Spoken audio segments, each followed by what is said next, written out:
the picture of a perfect family. From the outside, their marriage was the textbook definition of happiness and success.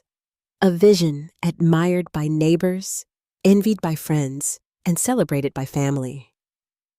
Their home was always filled with laughter, perfectly framed family photographs, and the gentle warmth that came from years of building a life together. She, the wife, was known for her grace and intelligence, deftly balancing a rising career and a tender devotion to her family. Her husband was charming and dependable, the very image of a loving partner who was always attentive in public, remembering every anniversary and thoughtfully arranging family gatherings. Their friends often joked that the couple must harbor a secret recipe for a lasting union, one immune to the everyday challenges that corroded lesser relationships. Dinners with friends and relatives were seamless. Her husband was always quick with a witty remark, she with a radiant smile. Their daughter, still innocent and wide-eyed, grew up believing fairy tales could exist, sheltered in the safe cocoon her parents so artfully maintained. Amid all this, the wife's best friend was a constant presence in their lives. The two women had grown up together, weathered childhood storms, and leaned on each other through every twist and turn of adulthood. Their bond was unassailable, built on decades of shared secrets. It was not unusual for her friend to spend weekends at their home, joining in barbecues or late-night conversations that drifted from trivial anecdotes to dreams for the future.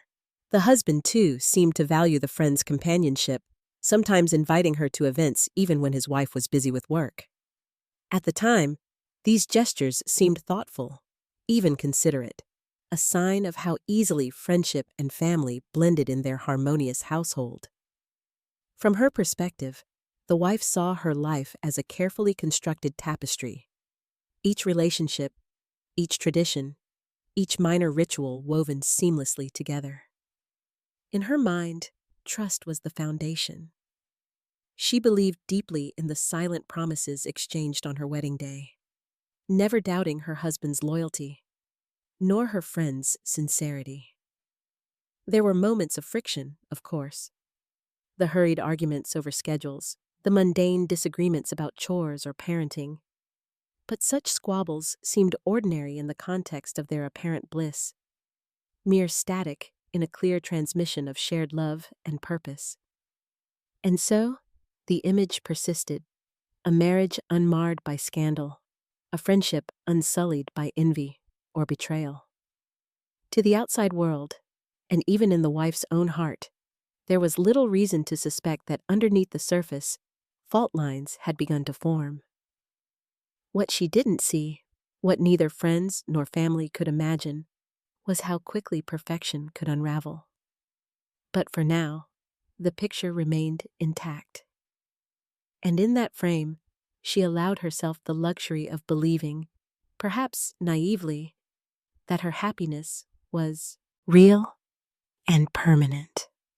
Subtle signs of change. It began with things so small, so ordinary, that they were almost invisible. At first, the wife chalked it up to the natural ebb and flow of married life. People changed, schedules evolved. But as the days slipped by, a quiet sense of unease began to gnaw at her contentment. Her husband had always been predictable. Weekday routines, Saturday family outings, Sunday evening calls to his mother. Lately, though, those routines were clouded with inconsistencies. He started coming home later than usual, always with a new excuse. Unexpected meetings, traffic jams, a last-minute drink with colleagues he never used to mention.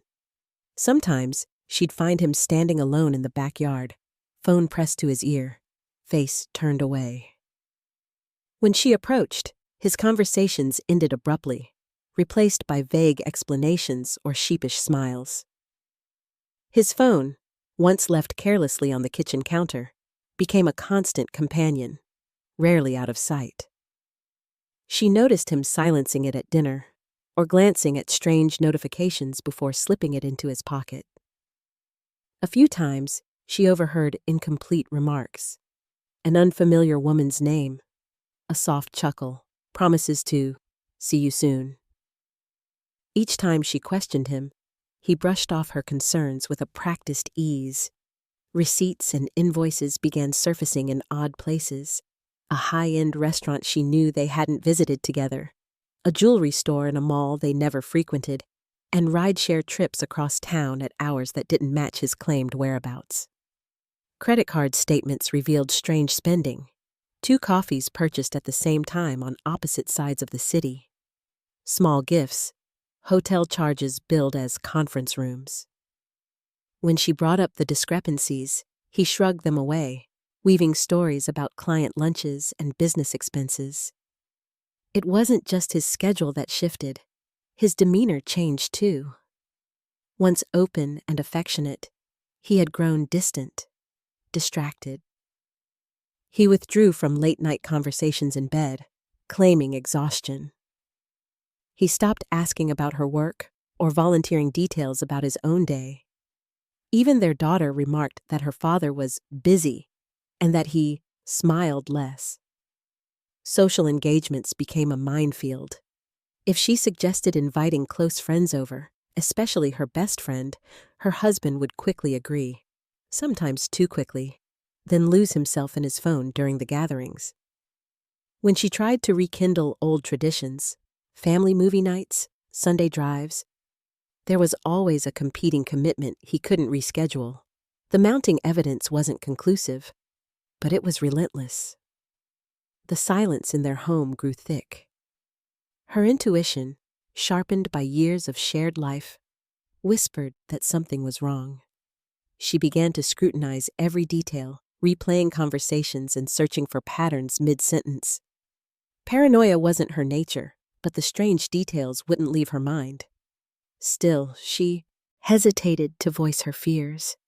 The wife clung to hope that this was a phase, perhaps driven by stress or overwork. Yet, deep down, a quiet alarm had been triggered, a warning she could no longer ignore. And so, she found herself caught between the security of denying what she sensed and the dread that the foundation of her perfect family was beginning to crack, one subtle sign at a time. Shaken trust, the creeping uncertainty soon became too persistent to ignore. For the first time in her marriage, suspicion took root in the wife's heart, unraveling the sense of security she had always cherished. Now, everyday gestures felt charged with hidden meaning. The easy laughter at dinner grew stilted. The reassuring presence of her husband was shadowed by an invisible wall, and her best friend's constant nearness began to feel oddly intrusive. Determined not to act solely on hunches, she began observing her husband more closely. Small tests, almost accidental in nature, became frequent. She would suggest spontaneous outings, a movie date, or an impromptu picnic on a day he'd once have been delighted to share. Increasingly, his excuses felt rehearsed, his gaze darting away when pressed for specifics. When she glanced at his phone, he bristled, sometimes quickly changing the subject or taking calls in another room. Each odd detail deepened her private torment, yet outwardly she maintained the composed facade she had always worn. Her best friend, too, slipped into the focus of her uncertainty. The friend's unexpected appearances at the house, unannounced and poorly timed, were now unsettling. Once, the friend arrived with a dish she claimed to have cooked for a joint family dinner, except the wife had never mentioned such plans. Remarks that once seemed harmless took on a new edge. Subtle compliments about the husband, shared jokes the wife didn't understand, glances exchanged that lingered a beat too long. With every passing day, the wife wrestled with the question of whether she was seeing ghosts in the shadows or finally noticing truths that had always been there, cleverly disguised. Scenes replayed in her mind. Parties where her husband and her friend disappeared together for just a few moments, text message alerts late at night, laughter from the next room when she returned from putting their daughter to bed. Her memory, once a source of comfort and warmth, became an archive of second-guessed moments. Unable to find concrete proof, she began quietly testing boundaries. She read subtle cues in conversations, monitored routines, and even planted innocuous questions to see if answers would match up. She once left her husband's favorite jacket in the guest room closet after a dinner party, only to find a lipstick-stained napkin hidden in the pocket, a color she never owned. Her heart pounded at the discovery, a physical manifestation of the growing cracks in her trust. Yet, a stubborn hope persisted. The wife longed to believe that her marriage was simply in a rough patch, that her imagination was working overtime, and that her friend was merely being supportive at a difficult time. She vacillated between self-blame and suspicion, quietly berating herself for even doubting those closest to her. The guilt was an ever-present ache. Their home, once a safe haven, transformed into a stage where every interaction felt like part of a covert play. She scrutinized her husband's moods, his words, and even his silence. She watched for signals from her best friend, a furtive glance, a nervous laugh, a hasty exit. Trust, which she had once given freely and without condition, now felt more like an act of willpower, a daily negotiation between hope and fear. At night, awake and restless, she wondered whether confronting the truth would shatter her family for good, or if pretending could somehow salvage what was left. The seeds of doubt had been planted, and though she fought to keep them from growing, she knew that something fundamental in her world had shifted. And in the hush of the early morning hours, the wife quietly resolved.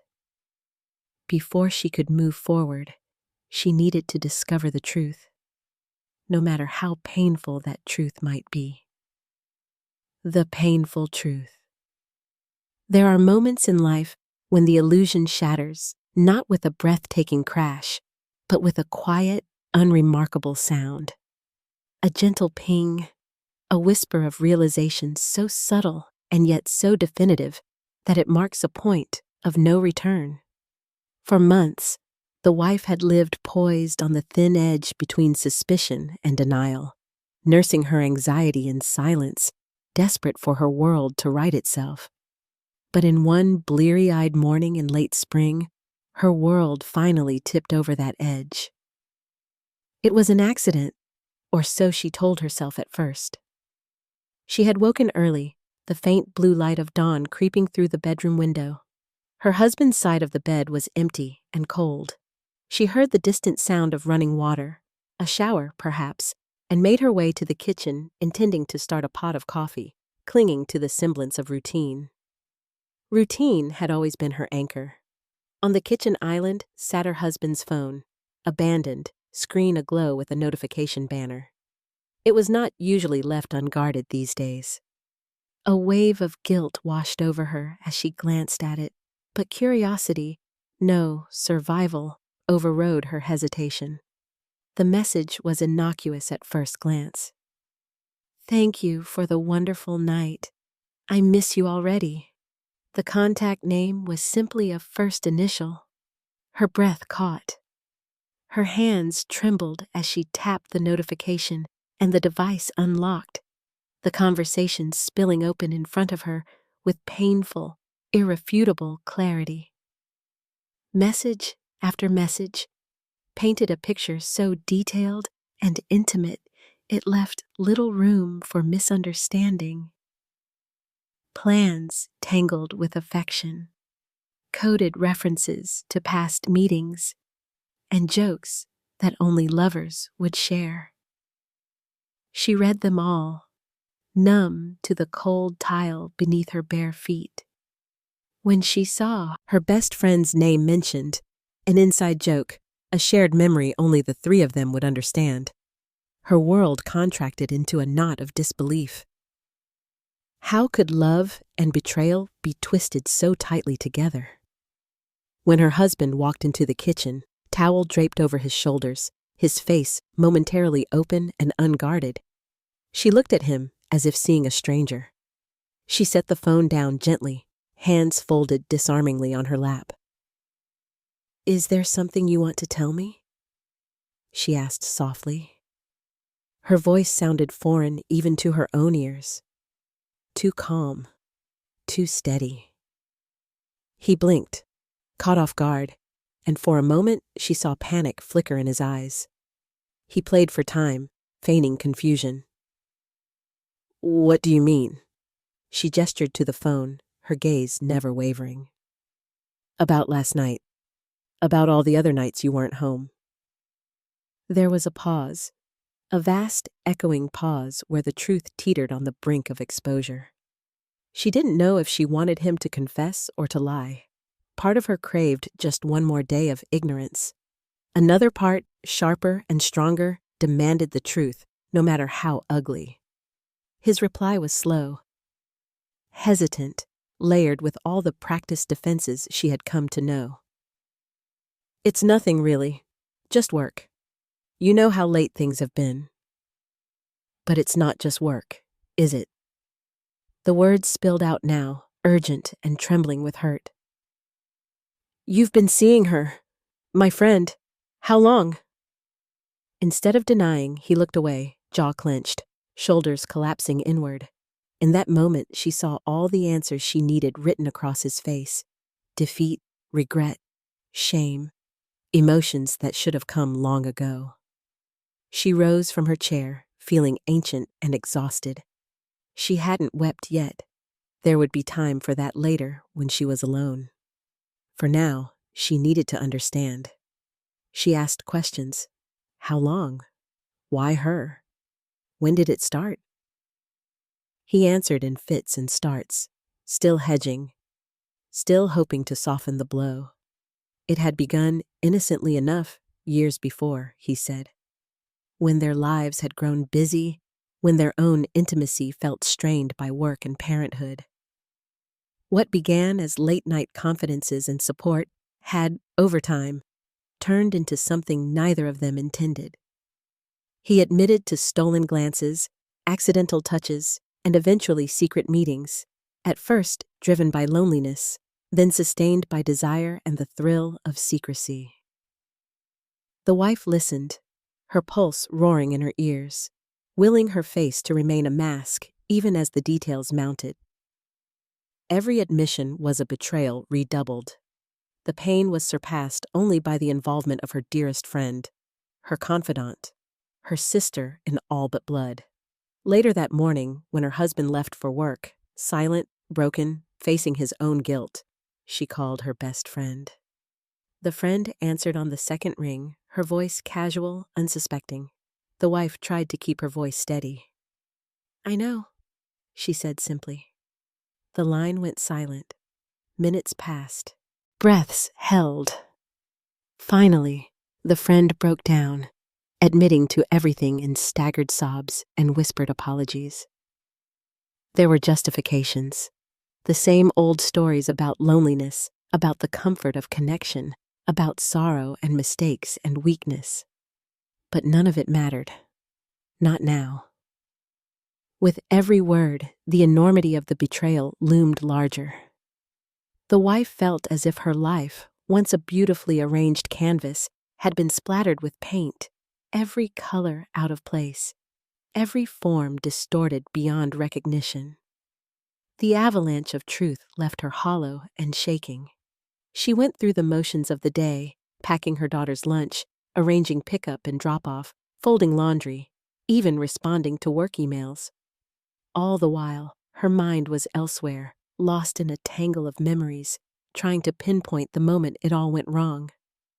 Was it the forgotten anniversary, the days of silence, those times her friend seemed too eager to help? Had it always been there, lurking in the margins of her life? Or was this a new fracture that had cleaved her world in two?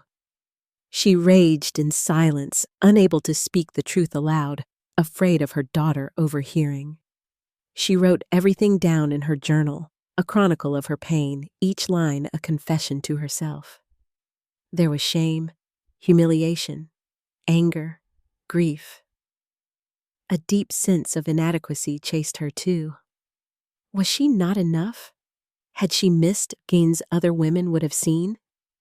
She berated herself for her innocence, for trusting too easily, for believing in the fairy tale. Yet beneath all the despair, a small, stubborn core of resolve began to glow. She realized that the pain, as raw and unbearable as it was, came with clarity. The illusion was gone. There could be no more hoping, no more rationalizing, no more pretending. Her marriage would not be saved by denial, and her friendship was over, irrevocably tainted. That night, after tucking her daughter into bed with a kiss, she stood alone in her bathroom, staring into her own eyes in the mirror. She saw fatigue, yes, and sadness, but she also saw strength. She whispered to her reflection, "This isn't the end for me. I will not let betrayal define the rest of my life." The words felt like a promise, a lifeline.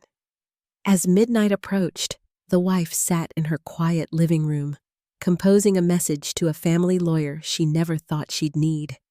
The hardest truth had been unearthed, and with it came the first flickers of determination and the unmistakable beginning of a plan quietly forming out of the ashes of her heartache.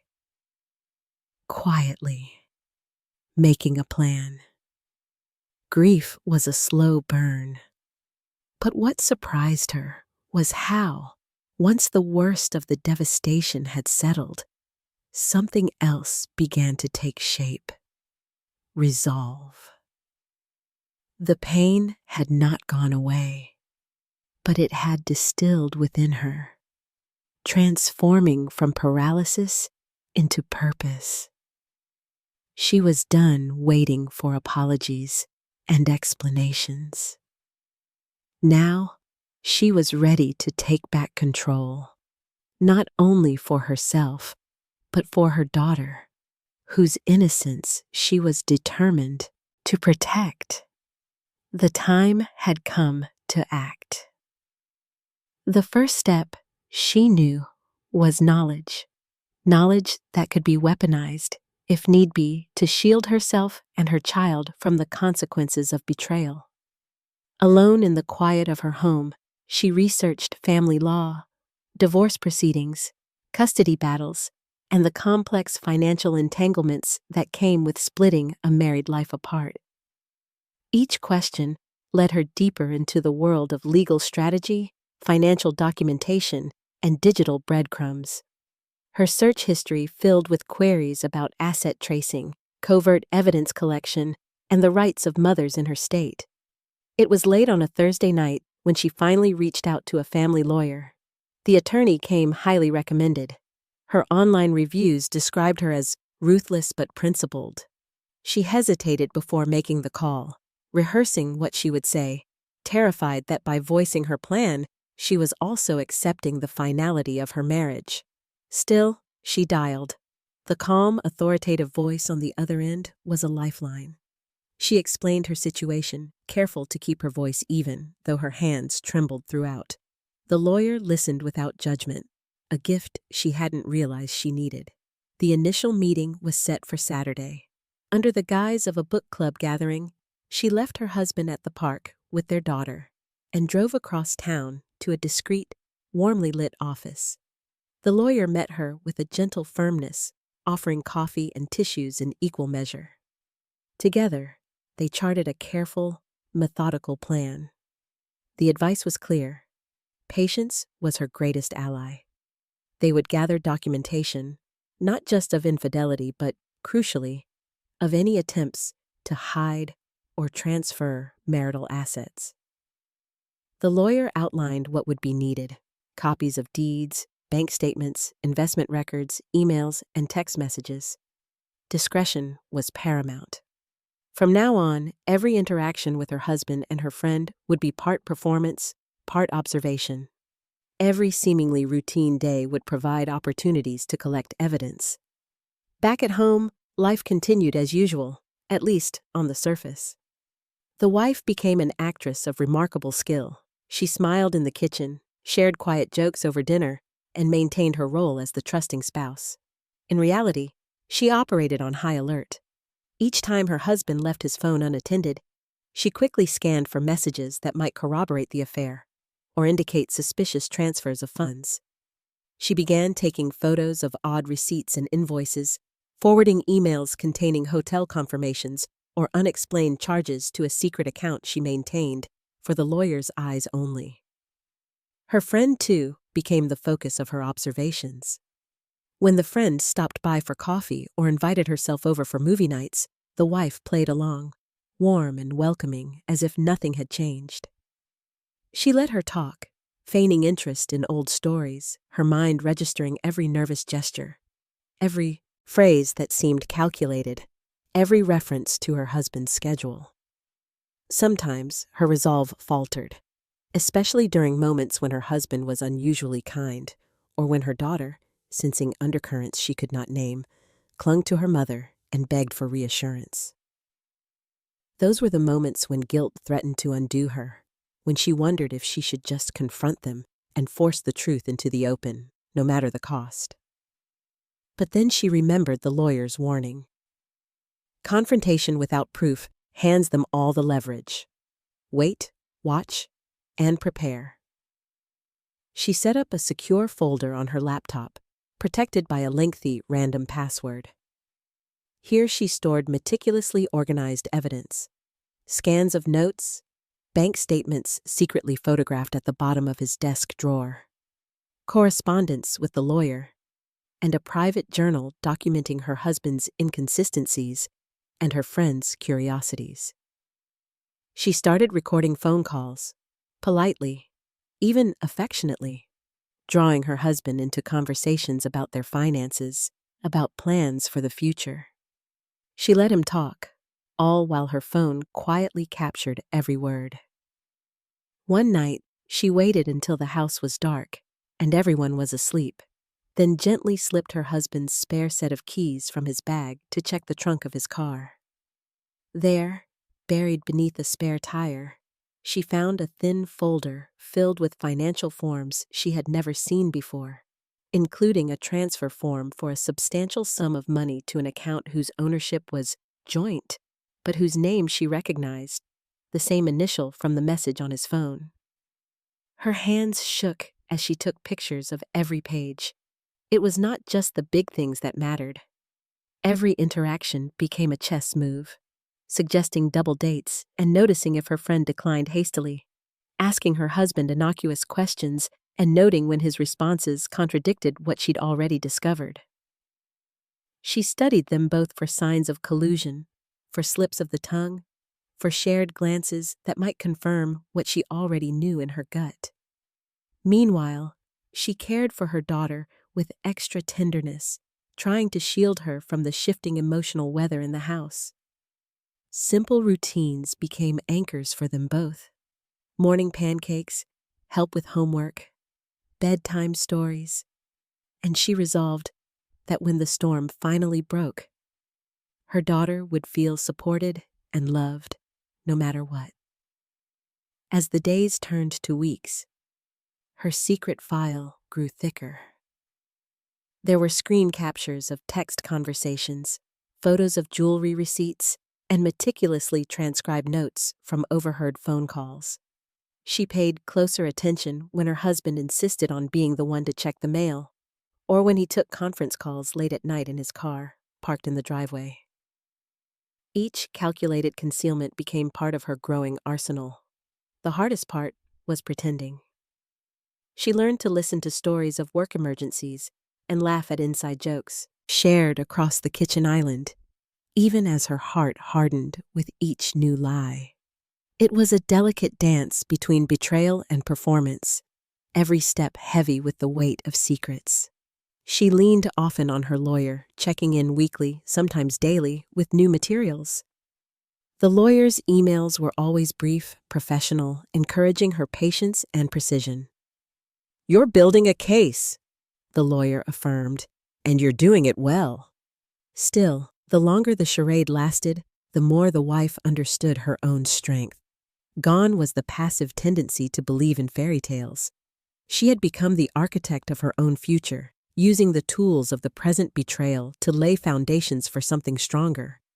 She no longer simply endured, she acted. The strategy was clear. She would wait for the next significant date, her wedding anniversary, a day her husband always insisted on making memorable. She would use that occasion, surrounded by family, to present irrefutable evidence of betrayal and deceit. She envisioned it often in the solitude of the night. The faces of those who wronged her shocked into honesty. The support of family witnessing her truth, and the small but fierce hope of reclaiming her dignity. The endgame was near, and every day she stepped closer to it. For now, the wife smiled, loved, parented, and waited. Her pain sharpened into conviction. Her plan unfolding in utter silence, subtle traps. The days marched inexorably toward the date the wife had chosen as her moment of reckoning. In the meantime, she lived two lives. Outwardly, she played her role impeccably, the attentive spouse, the warm hostess, the loving mother. Going through family rituals with genuine care and just enough ease to appear unchanged. Inwardly, she operated like a strategist, mapping possibilities, preparing scenarios, and setting subtle traps to confirm what she'd already suspected and, more importantly, to capture undeniable proof. She knew nothing in their fractured household would be resolved by angry confrontations or reckless accusations. Her adversaries, her husband and her once trusted friend, were skilled at excuses and practiced at hiding. If she wanted the outcome to be unambiguous and just, she needed both of them to reveal themselves, to trip over the boundaries they were already too comfortable crossing. So, every ordinary day carried the weight of hidden stakes. Her first trap was deliberately simple, a gentle suggestion that she would be arriving late home from work one evening due to an impromptu client dinner. She watched as her husband's eyes flickered briefly at the news, something cautious lurking behind his neutral smile. "No problem," he replied with forced cheer. "I'll just make a simple dinner for me and our daughter." That night, as she quietly circled back to the house earlier than promised and parked on a darkened street, she saw her best friend's car 2 houses away, carefully locked and hidden from view. Though she didn't enter or confront them, she took a quiet photo of the empty street with the car in frame. The details, though small, became the first layer in her archive of deceit. She started to engineer more situations, a series of subtle coincidences designed to test alibis and split loyalties. She would ask her friend to babysit at the last minute, then return home unexpectedly, her ears tuned to the energy of the house, the nervous laughter, the slight guilty pauses when she appeared. Sometimes she would mention, offhandedly, about asking another mutual friend to join their gatherings. Almost invariably, one or both would make reluctant excuses or try to steer her away from broadening the circle. The most telling moments arose from shared technology. She suggested starting a family group chat so it would be easier to coordinate schedules. At first, both her husband and her friend agreed quickly, almost too eagerly. But the wife had created a system of subtle breadcrumbs, using Google location sharing set to always on. She could, under the guise of tech confusion, see their whereabouts with a few clicks. More than once, she noticed the two of them at the same coffee shop or store, their locations matching up when they'd claimed to be elsewhere. She never mentioned these glitches, simply logged their lies. Financial breadcrumbs, too, furnished the framework for her traps. She began to ask innocent questions about shared expenses. "Did you buy anything at the boutique last Friday? I saw a charge I didn't recognize." The husband would brush her off, stories already prepared. Conference gift, work suit, Lunch. Never knowing she'd already photographed the receipts he left in the trash and cross-referenced each purchase with timelines only the two traders shared. Next, she played on their need for secrecy. She casually mentioned to her friend that she'd noticed someone watching their street, feigning alarm and vulnerability. Her friend, whose face rarely wavered, flashed the briefest expression of panic before recomposing herself. That same night, her husband changed the code on his phone, a new move after years of not bothering. If the wife needed further confirmation of a conspiracy, it was in the sudden coordination of their silences. On several weekends, she suggested family outings that had once been tradition, trips to the zoo, breakfast at a diner, Sunday picnics at the park.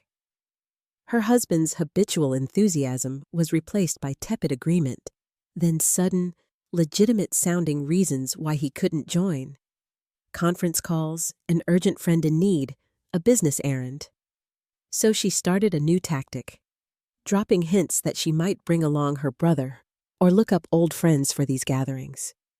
Each time, she watched for the same responses, the barely masked unease, quick glances traded between the guilty pair, hastily arranged emergencies that spared the two from having extra witnesses around. In her most daring maneuver, she planned an anniversary surprise meant to catch them off guard. She reserved a table at the very restaurant her husband had visited, according to a receipt she'd found months earlier. But this time, she called ahead to inquire about previous reservations. The manager, ever polite, inadvertently revealed that their family had dined there before. When she pressed for the details, careful not to reveal too much, the descriptions matched her husband and her friend, who always preferred a private booth at the back. She thanked the manager, heart heavy but focus sharper than ever. Meanwhile, the wife layered kindness and trust into her daily exchanges, as much for the sake of her daughter as for her plan. She offered her husband the benefit of doubt, asked him about his work, showed concern for his fatigue. With her friend, she reminisced about times past, listened to confessions about stress and loneliness. All the while, every gesture and answer was noted, stored, analyzed. Her traps deepened in complexity as the day of revelation approached. She coordinated a lunch for all three, her husband, her friend, under the guise of celebrating how far we've all come together. She watched both squirm, inventing reasons to reschedule, and then pretending enthusiasm when avoidance failed. During the meal, she directed questions to both about places, times, and past gatherings. Inconsistencies spilled out, small but telling, as their stories failed to align on simple details. Whose idea was it to pick up the cake? Who paid for the ride-share home after the party? Who left first that night when she was called away for work? She smiled, friendly and attentive, letting the nerves show only in their responses, never in her own composure. Every trap she set was like a stone in a careful bridge, each one confirming what her intuition and evidence were pointing toward, that the two she'd trusted most had spun an intricate web of lies. But now, they were stumbling, caught by the ordinary rhythms of daily life that no amount of planning could hide forever. The wife's secret heart, hardened and wise, began to beat with new strength. She no longer looked for reassurance or a return to naive happiness. Instead, she collected the truth, carefully, patiently, laying it out in silent testimony. Her goal was not confrontation for its own sake, but clarity for herself, justice for her daughter, and ultimately, a measured, decisive exposure from which there would be no turning back. As shadows lengthened and the appointed day drew ever closer, she felt calm settle around her like armor. Each subtle trap had either caught its prey or brought her closer to the culmination she envisioned. Her pain had become cunning, her resolve nearly unbreakable. Now, the final confrontation was inevitable, and she was ready, not just to survive, but to prevail. The fateful confrontation. The house was quiet as the anniversary dawned, suffused with a stillness that belied the storm waiting beneath the surface. The wife awoke earlier than usual, her sleep shallow and restless, a pattern that had become familiar in recent weeks. She moved through her rituals with deliberate calm, dressing herself and her daughter, brewing coffee, setting out the breakfast table just as she always did. Yet every movement was governed by a simmering certainty that today, nothing would be the same. Her daughter greeted the morning with curious excitement, believing, as children do, that anniversaries are meant for celebration, for cake and laughter, and the comfort of family. The innocence in her voice, the lightness in her step, sharpened the wife's resolve. This confrontation, painful though it promised to be, was not only for herself, but for her child, a defining moment that would determine the shape of their future.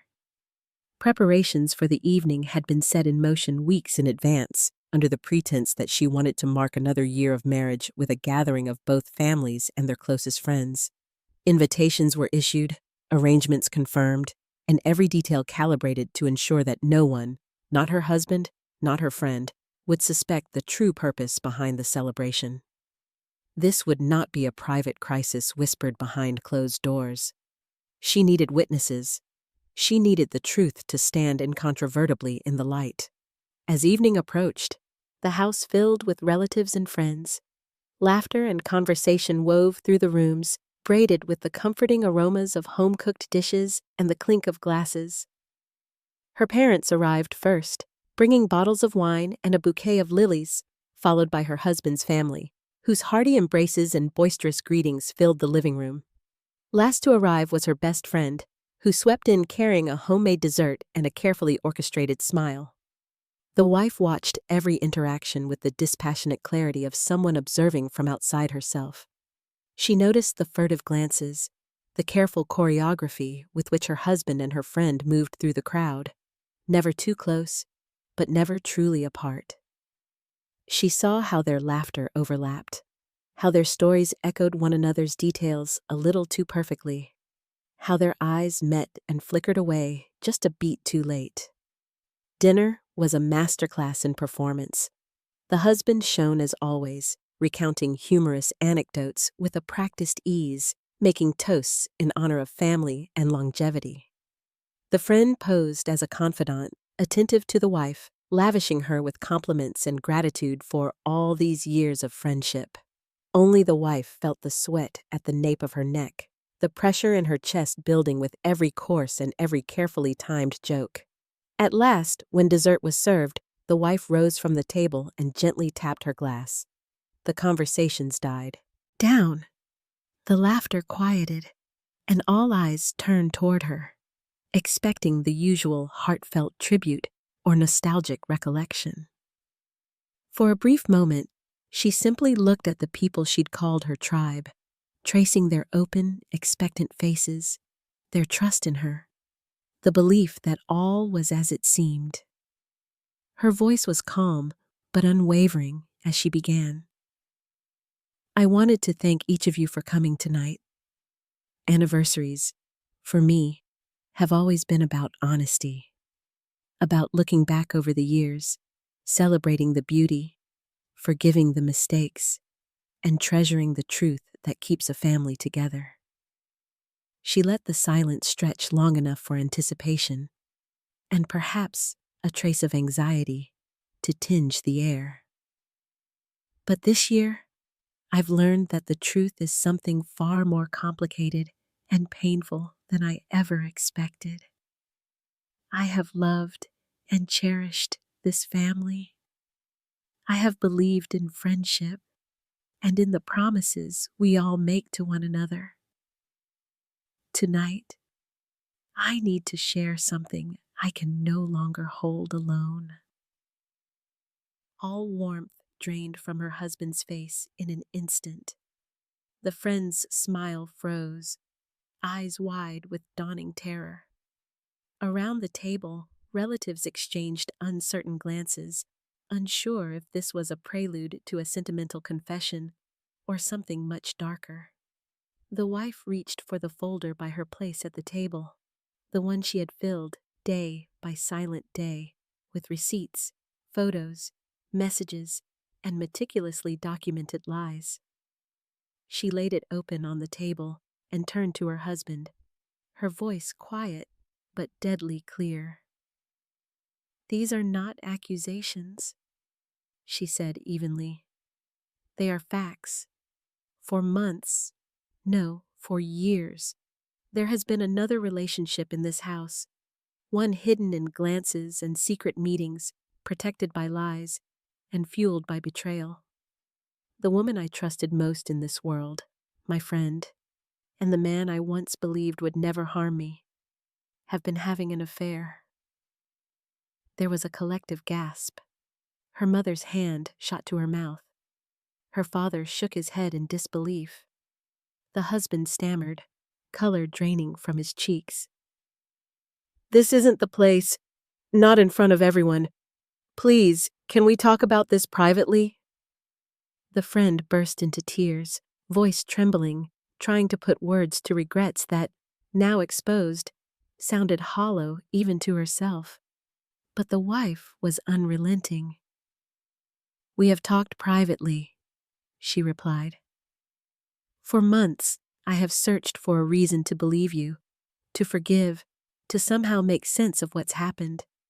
But what matters now is that everyone understands what trust, what family means, and what it can survive. I will not bear the burden of this secret any longer." For several agonizing minutes, the room erupted in questions, apologies, denials, and sorrow. Her in-laws demanded explanations. Her parents tried and failed to comfort her daughter, who sat stunned and confused by the voices around her. The husband finally, quietly, confessed, stumbling through a version of the truth stripped of its last rationalizations. The friend, shattered, whispered her own apology, her sobs filling the silent gaps between words. In the end, the wife did not raise her voice or shield herself with anger. Instead, she simply looked at the two people who had defined so much of her life and chose to say nothing more. Sometimes, the most powerful confrontation is the absence of rage, the simple, devastating declaration of facts, and the refusal to be diminished by them. That night, as the guests departed in silence and the guilty left without protest, the wife was left with her daughter in the quiet, broken house. She wrapped her arms around her child and whispered assurances she wasn't certain she fully believed. But beneath the sorrow, there was profound relief. The mask was gone. The truth, however brutal, was now theirs to live with, and hers to ultimately transcend. Consequences and struggle. The morning after the confrontation dawned with a heavy gray stillness. Sunlight filtered through the blinds, catching dust in the air, and for a fleeting second, the wife could imagine a world where everything was as it had been before. The comforting routines, the predictable laughter, the illusion of safety. But as she rose from bed, a new reality settled around her like a second skin. Fragile, raw, and undeniable. For a time, the house seemed to exist in suspended animation. Her husband's once familiar footsteps now sounded alien in the hallway. Awkward silences replaced the warmth of morning chatter. Her daughter, normally effervescent, clung to her more tightly, wide eyes searching her mother's face for reassurance she could barely give. Each moment was laced with tension, the memory of last night's revelations hanging in the air, unspoken yet inescapable. The wife approached her new duties with a mixture of fear and resolve. Her first call, made in a trembling voice before breakfast, was to the family lawyer. The attorney's brisk, compassionate presence on the other end of the line offered a sliver of comfort. "You did the right thing," the lawyer assured her. "Now we focus on protecting what matters most: your daughter, your future security, and your peace of mind." Legal papers arrived within days, thick envelopes stamped with terms that had once seemed distant and lifeless: petition, custody, equitable distribution. The reality of divorce was not like the movies or whispered gossip. It was laborious, repetitive, and emotionally grinding. There were forms to fill out regarding income, employment, monthly budgets, and every asset and debt acquired during their marriage. She documented everything: her savings account balances, the deed to the house, insurance policies, even her daughter's college fund. The husband, blindsided by the speed and thoroughness of her actions, tried at first to plead for forgiveness, then shifted to anger, then finally to reluctant negotiation. His lawyer, a friend of his brother's, was less subtle. Messages arrived demanding even-handedness, referencing joint interest, and reasonable arrangements. But the wife, guided by her lawyer and buoyed by family support, remained firm. She had seen behind the mask. There would be no more compromises to protect someone else's comfort. Custody became the battlefield, and every detail was scrutinized. The wife, fearful and fiercely protective, cataloged every bedtime, every school meeting, every instance when her husband was absent or distracted. She didn't want to alienate her daughter from her father, but she couldn't ignore the emotional instability now present in their home. The husband, perhaps motivated by guilt or pride, argued for shared custody, but rarely followed through with consistent parenting. The wife's careful record-keeping became her shield, a calendar marked with missed visits, emails, and texts that promised much but rarely delivered. Beneath the surface, negotiations raged a deeper struggle: how to explain to her daughter what had happened. The child's innocent questions: "Why is Daddy leaving? Why can't we all go to the park together?" were knives twisting in the wound. The wife answered as gently and honestly as she could: "Mommy and Daddy both love you very much. But sometimes grown-ups have problems that can't be fixed by just trying harder." She watched as understanding dawned in her daughter's eyes, painful and incomplete, but a small seed of resilience she hoped would grow. Meanwhile, the community's reaction trickled in. An insidious undercurrent of curiosity, judgment, and gossip she could not escape. Some friends sent heartfelt messages of solidarity.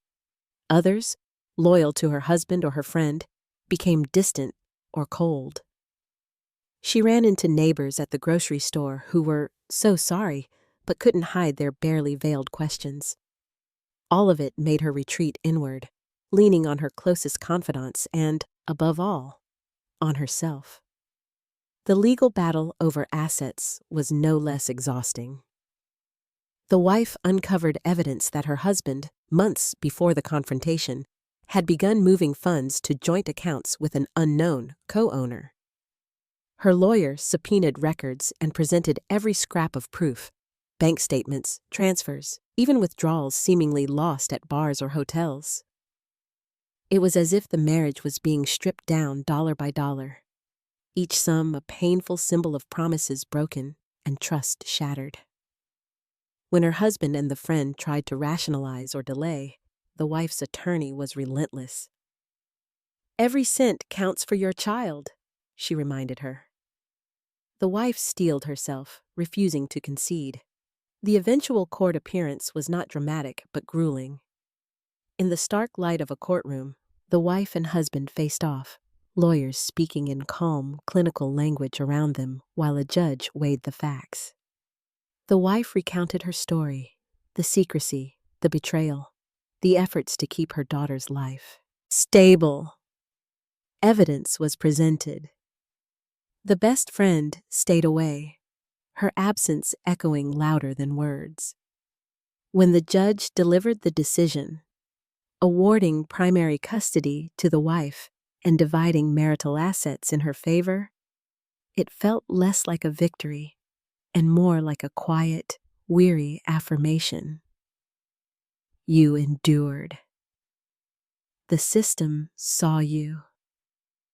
Now you can rebuild. Yet survival was only the beginning.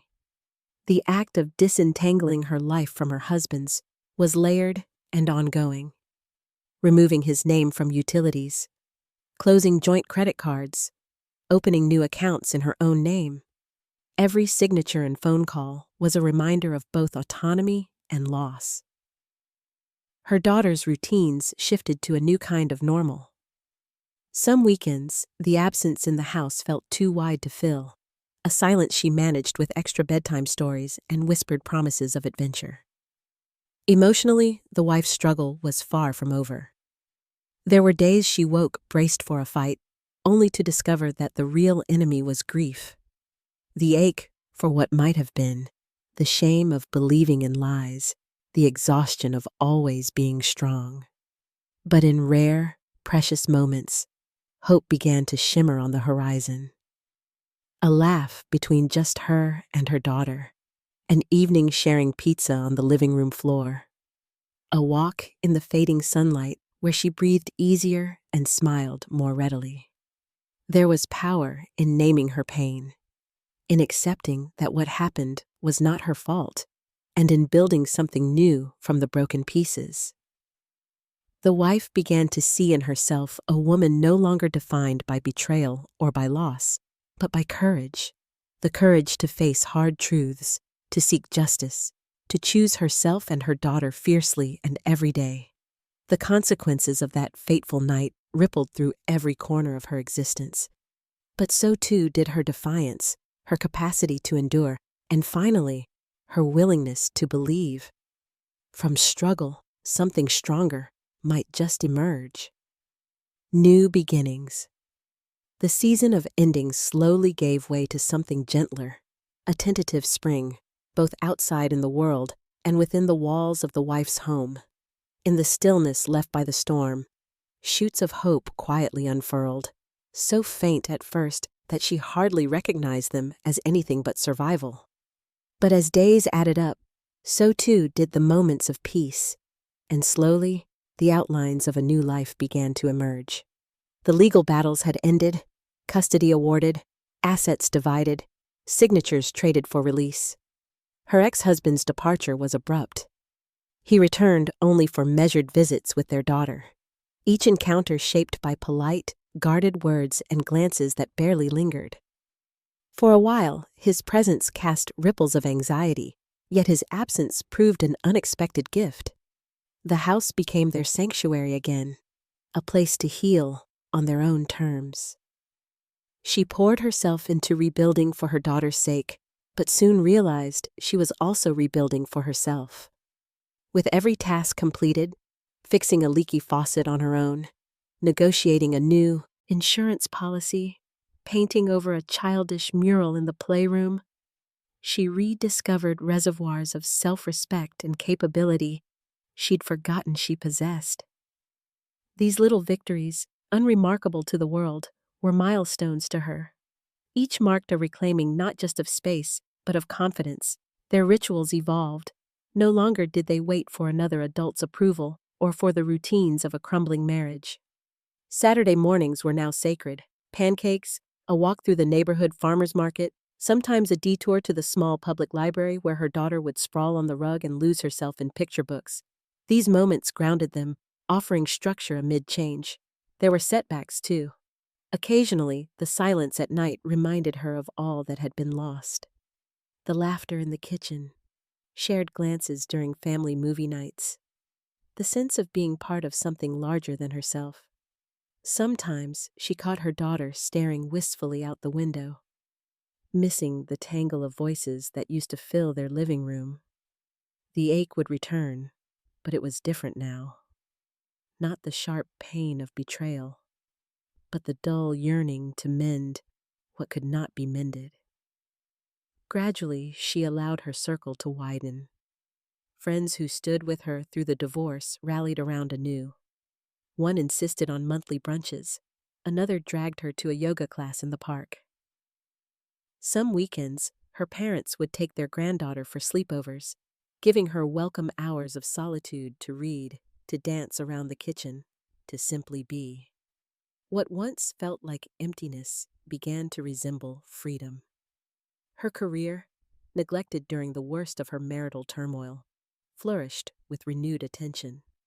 She took on challenging projects, surprised herself with original ideas, and felt the spark of ambition reignite. There was satisfaction in earning her own income and in the independence it provided. Coworkers became friends, then confidants. One day over coffee, a colleague confided her own story of heartbreak and resilience. The wife listened, empathized, and realized in that moment how far she'd already come. She also became more intentional in caring for her daughter's heart. Knowing that wounds did not heal in silence, she encouraged gentle conversation. At bedtime, the two huddled together beneath the covers, inventing new fairy tales that always ended with the heroine overcoming impossible odds. They mapped out dreams together, one for a beach vacation, another for a puppy, and, quietly, the hope of a peaceful home.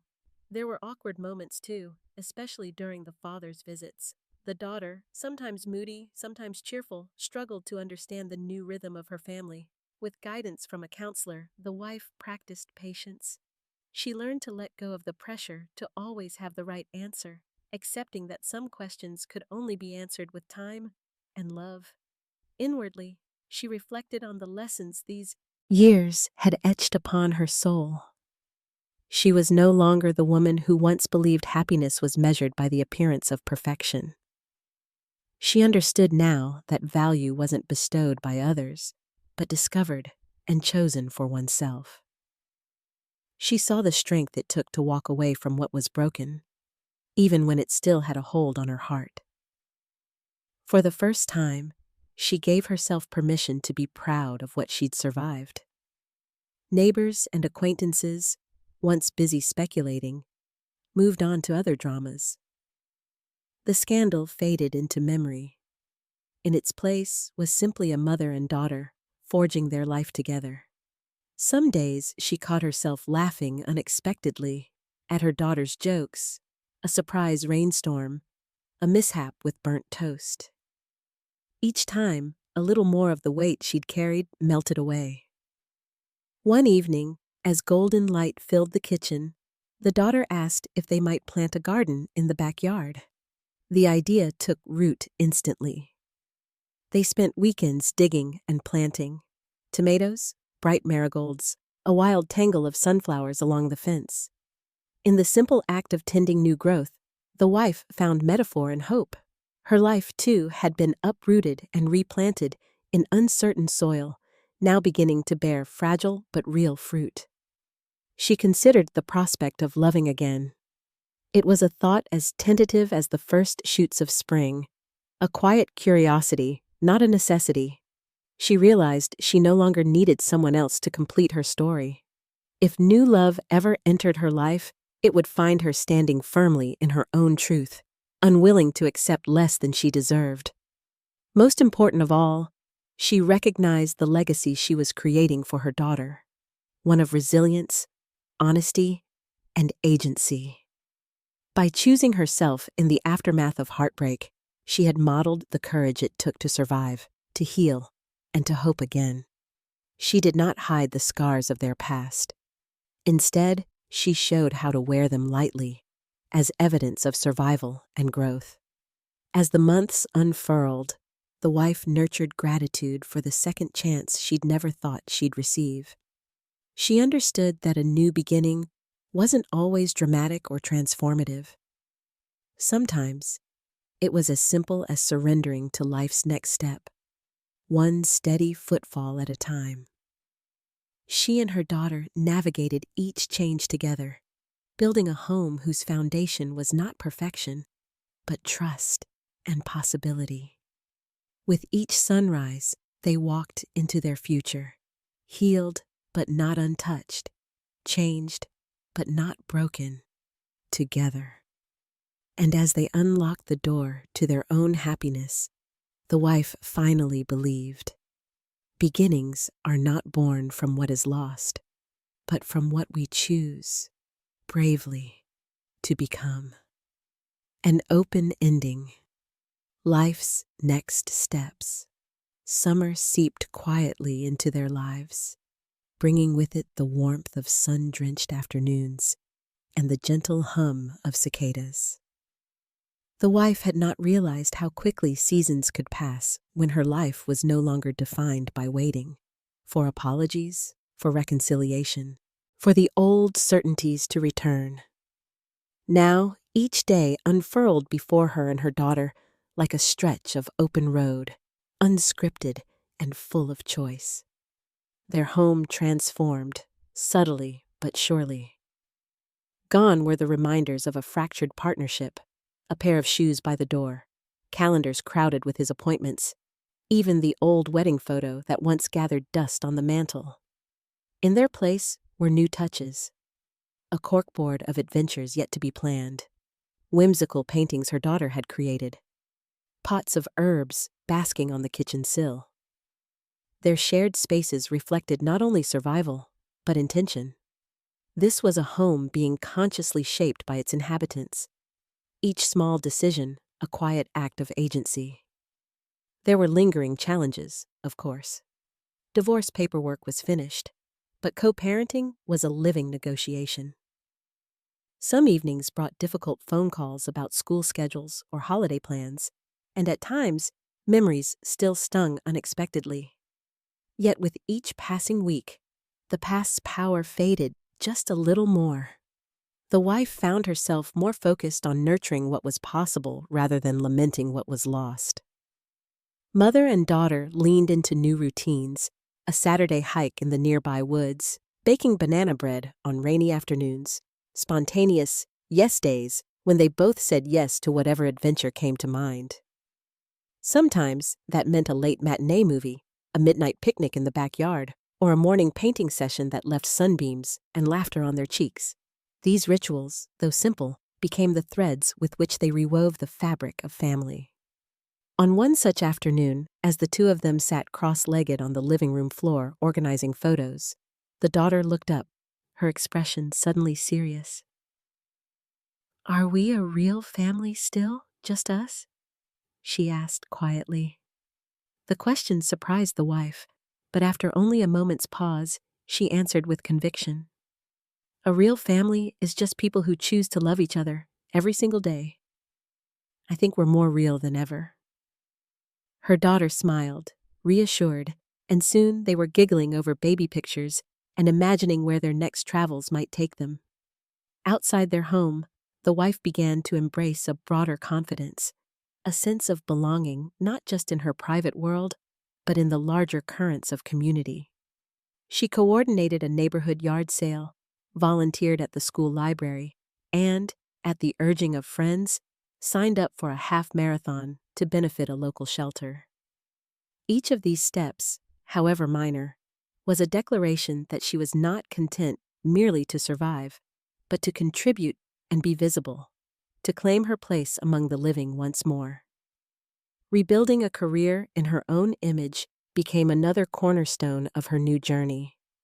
She pitched a bold project at work, a community resource fair, and was both startled and elated when management approved and entrusted her with the lead. The recognition she received was not just professional, but also deeply personal. With every challenge met, she shed another layer of old doubt.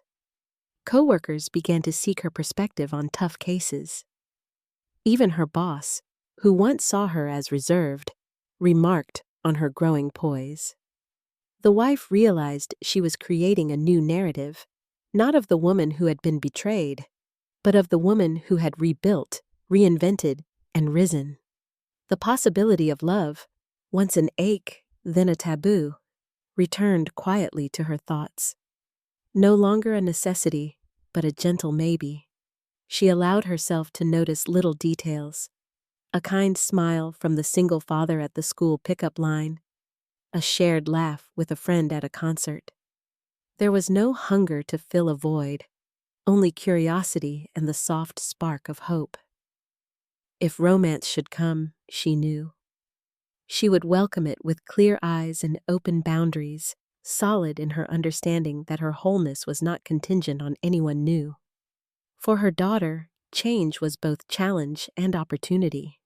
Some days were hard, especially when goodbyes to her father loomed or holidays brought reminders of the family they had once all inhabited.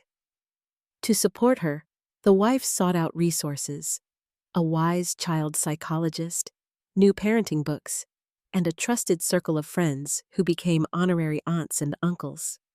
Slowly, she watched her daughter's resilience deepen. The little girl who had once retreated into silence during transitions now spoke openly of feelings, anger, sadness, excitement, hope. Together they navigated these waves, modeling honesty, validating struggle, and always reaffirming the constancy of their love. Central to their new life was the understanding that uncertainty did not have to be frightening. In fact, it could be empowering. The wife had begun to see not knowing as its own kind of freedom.